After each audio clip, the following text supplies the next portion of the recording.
Imagine that your birthplace, the place where you've grown up, is suddenly and unexpectedly no longer safe for you and your family to be there, and in a panic, fleeing, not a choice at all situation,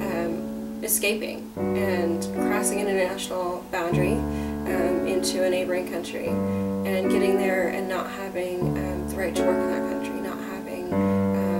much, not having any kind of social network there, and then registering with the UN as a refugee.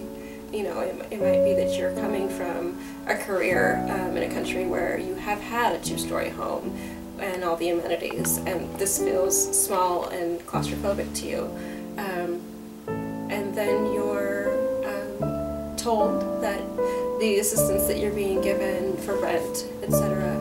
will run out in 6 months or so, and that you need to find a job, and that you need to accept pretty much the first job that's offered to you, and make do with being a dishwasher or an entry-level hospitality worker at a resort, and struggle with these jobs while you're trying to learn English, while you're trying to learn the systems, while your kids are probably in school and picking up English far faster than you. And poverty here is very different than poverty elsewhere. When you have worked with communities, when you've lived in communities where there is such extreme poverty and lack of access to things that we all take for granted on a daily basis, it really changes your perspective. And I think those of us that, whether we consider ourselves middle class or low middle class, have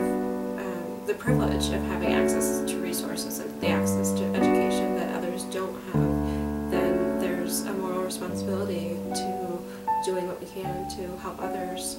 survive and thrive. It's in everyone's best interest to have communities that are more diverse, to be open-minded and welcoming, and that we're all going to thrive when we work together.